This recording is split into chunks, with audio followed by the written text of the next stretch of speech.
Absolutely. So as we were discussing earlier, right, the temptation is to buy every dip. Perhaps you missed out on the, there was that FOMO feeling a couple of weeks ago that the market is rallying so fast and I missed out. Now when you're getting the dip, the confidence is higher And to buy. on days like today, I always feel that, we should have index trading available. I think with Gift City, perhaps it happens.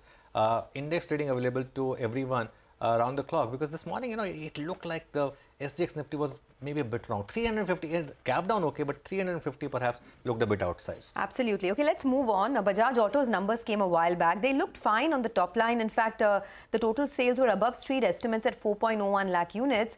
But there is a big fall that we've seen in exports. Exports are down 28%, perhaps because of the continuation of the three-wheeler ban in Egypt. The domestic market, though, has picked up quite a bit. It's a strong 49% growth. We have Rakesh Sharma of Bajaj Auto who joins us now to talk about that. Mr. Sharma, first I wanted to ask you what's happening on the export front, because last time you said that you're in touch with the Egyptian government with respect to the ban on three-wheelers. Any update from them on removal of the ban? And do you think this export pressure is something that could continue? Good morning, Sonia. The decline in numbers which you're seeing in export sales is not really the outcome of Egypt. If you may recall, we had said that there are developments in Nigeria and a few other parts of Africa, but particularly Nigeria, where retails have slid downwards for two reasons. One is, of course, there is inflation and lower availability of dollars, but there is also an uncertainty due to certain pronouncements by the government of India, government of Nigeria, restricting the movement of motorcycles. Those have not yet been clarified. No gazette has been introduced. But in such situations, and an election is looming large over there, there's an election by February. So what happens is that people tend to postpone their purchase till the time they're very clear about what the forward view of policy is going to be. So really what's happened is quite singularly as well, that the Nigerian retails have shrunk by 25 to 30% for us.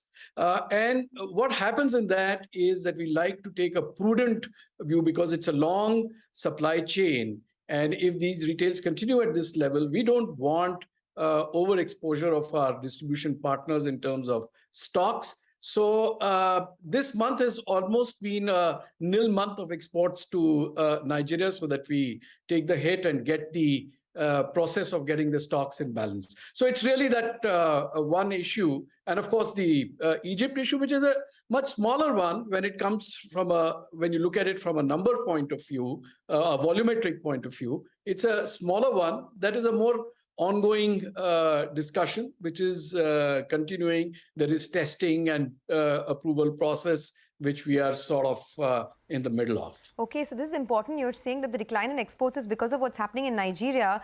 There is no official notification just yet, but you're saying that the movement of two-wheelers has been restricted. Nigeria is a big market for you, right? You get about 20% of your export revenues from there? Yes, that's right. Okay. See, there was always a restriction which was announced for Lagos. Now, Lagos is about 10 to 15% of the total Nigerian market. That restriction has been enforced very, very strongly. But for rest of Nigeria, which is about 85% market, these pronouncements are there, but there is no sort of official ruling or enforcement. So, but for the moment, consumers, customers, and the trade tend to take a cautious view. So we are monitoring the situation, but luckily this month we decided to sort of temper down the channel stocks and reduce the exposure. Mr. Sharma, just on that export market point, especially in Africa, the currency short, the forex shortage, is that because the dollar is strong? I mean, it's one of the strongest years on record for the dollar against a broad range of currencies. How does that impact you? Is that is that also likely to be a temporary issue? If you can give us some context. Yeah, of course, this is a very important factor, particularly in all the emerging markets, I would say, and particularly in Africa. The strengthening of the dollar and the movement of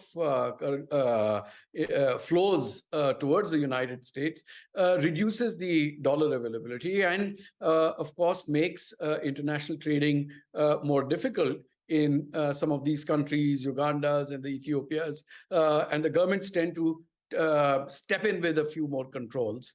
And but over the last 10-15 years, we've been through these up and down cycles multiple times. This is the nature of the beast, and we have to flex pricing. We have to manage the channel stocks so that the distributors are not overly exposed, and then equilibrium returns, and life carries on. But yes, in the short term, certainly the restricted dollar availability makes management difficult. And this uncertainty at the moment in Nigeria for maybe a couple of months or so, 2 or 3 months, will certainly cast a shadow on export numbers.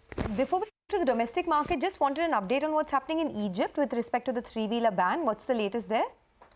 Like I said, Sonia, the engagement with the government is on. We are looking at alternate fuels. We're looking at alternate formats. It's a process because we have to create classifications. We have to get approvals in consultation with them. So that process is very much on. But in the meantime, there have been no exports of three-wheelers, and it was a substantive market from there. But if you look at the three-wheeler exports, they've sort of moved up slightly. There was a time when we would export 50% of our three-wheelers to Sri Lanka, and then Sri Lanka market fell off, which actually launched a furious business development initiative at Bajaj Auto. And that's again what we are doing. We are building at least a dozen new engines for growth in three-wheelers. There is luckily opportunity. These are small right now, but we hope that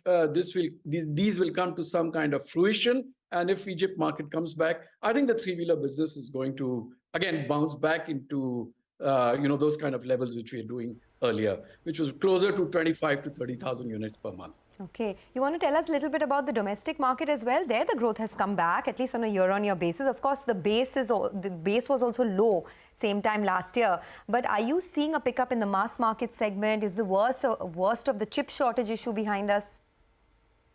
Yes, thankfully, I can now say that, the semiconductor issue or the electronic components issues which we were facing, and well, they continue at an industry level, but as you will recall, because of our particular over-dependencies, we had sort of borne the brunt of it. But over the last 3-4 months, we have developed multiple sources and reduced these dependencies. And August has been a great month of bounce back of the supplies.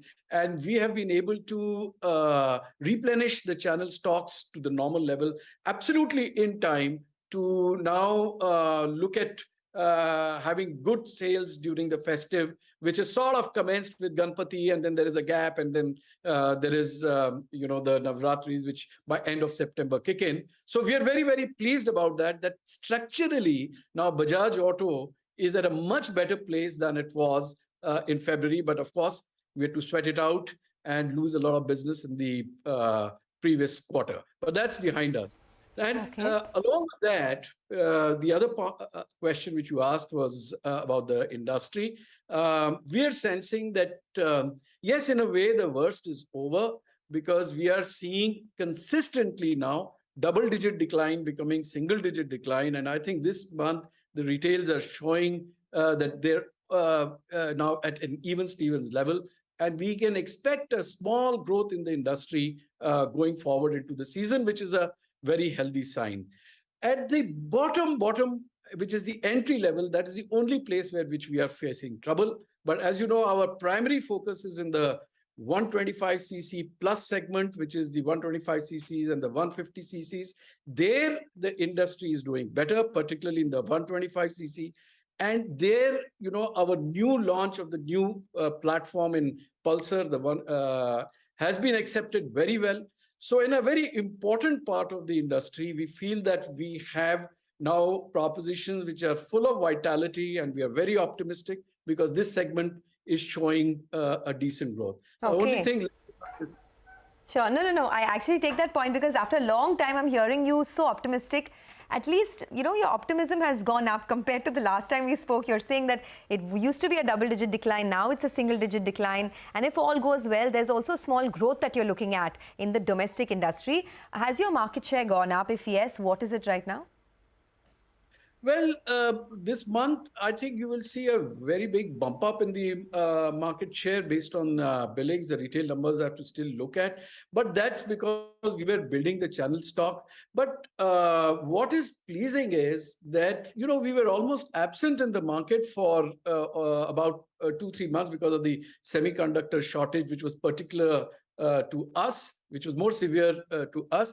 What is delightful is that the in this month of good supplies, the market share has immediately zoomed up to its old levels, and we are at a 19-20% share. Though you will see when you do the maths, you will see that it is, you know, 22-23 in terms of sales to dealers, but that's because, you know, we are replenishing stock. We are back at our original levels of 19-20%. All right, Mr. Sharma, thank you very much. It's a pleasure having you with us here as always on the program. Thanks indeed for joining us here on CNBC TV 18. Thank you very much.